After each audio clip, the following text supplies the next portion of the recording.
বাসুরকে ছোট ভাইয়ের বউ শ্বশুরের মতো মান্য করে, বড় মুরব্বী, কিন্তু বাসুর ছোট ভাইয়ের বউর প্রতি একটু মুগ্ধ হয়েছে, দেখতে ভালো লাগে আর কি, মন পড়ছে। তো বারবার তাকায়, ছোট ভাইয়ের বউ এটা টের পাইছে যে বাসুর তো আব্বার মতো জানলেও আমার দিকে তাকায়। তখন বড় করে ঘুমটা দেয়, শাড়ির পাত তো হইল 2.5 হাত, ঘুমটা দিয়ে সিজে যায়, পিঠটা উদম হয়। তখন বাসুর বলে যে এই ভালো, তুই চোখ ডেকে রাখ বড় করে ঘুমটা দিয়ে, আমি পেছনটাই দেখি না হয়। রাজনীতির মধ্যে এখন ছোট ভাইয়ের বউ আর বাসুরের ব্যাপার থাকবে না, দাদাগিরি থাকবে, যে যার উপর পারে মোড়লগিরি করবে। তার কানেকটিভিটি ইম্পর্টেন্ট, সেই কানেকটিভিটির জন্য এই যে বঙ্গোপসাগর আসতে তার ওদিক দিয়ে কত বেশি তো দূর না, কত 20-22 কিলোমিটার বা এরকম হতে পারে। তাহলে তার মোড়লগিরির জন্য একটা কিছু চাইবে না? চাইবে। তার 7 সিস্টার্সের গণ্ডগোলের এখান থেকে যেন না যেতে পারে, এটা চাইবেই।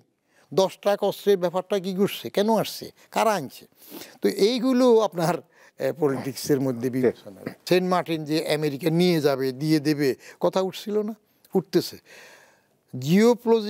জিওপলিটিক্যাল ইম্পর্টেন্সে বাংলাদেশটা একটা মোক্ষম স্থান। চায়না তার প্রভাবের জন্য এটা চাইবে, ইন্ডিয়া তার কর্তৃত্বের জন্য, নেতাগিরির জন্য এখানে এটা চাইবে, আমেরিকা এইখানে তার চায়নাকে ঠেকানো বা তার রাজনীতির মধ্যে মোড়লগিরি রাখার জন্য এগুলো চাইতেই পারে। তো এগুলো চাইলে আপনার ক্ষমতা থাকলে আপনি চাইবেন, কিছু করতে পারবেন, নাহলে পারবেন না। আর নতজানু হইলে আপনি আপোষে চলবেন। কিছু জিনিস তো আছে আপোষে চলতে হয়, যেভাবে চলে। শেখ হাসিনা পালিয়ে গেছে, এটা আমার খুবই কষ্টকর লাগে। মরলে এখানে মরতো, পালায় কেন? মুখে বলছে না, পালায় না, তাহলে পালাইলো কেন? আর পালাইবে যদি, এটা বুঝলো না কেন? এরকম দশা হচ্ছে। তার মধ্যে আপনি দেখেন, প্রথম ভাষণ দিল কে? এই আন্দোলনের পরে প্রথম ফেসে টেলিভিশনে কে আসলেন? সেনাপ্রধান আসলেন, ওয়াকারুজ্জামান সাহেব। তো উনি আসলেন, বললেন যে কার সাথে কথা হয়েছে সে সময়, জামাতে শফিক সাহেবের নাম বললেন, হেফাজতের মামুনের কথা বললেন, এদের সাথে কথা হয়েছে বলে উনি আসলেন।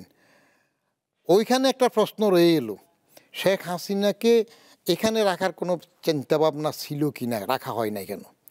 অন্য অনেক নেতা তো কোথায় কোথায় নাকি ছিল, তাদেরকে পরে এখানে ছাড়ছে, ওখানে ছাড়ছে, কাউরে লুঙ্গি ভরাইয়া গামছা মাথায় দিয়ে এইভাবে ধরছে। তাহলে শেখ হাসিনা এরকম গেল কীভাবে?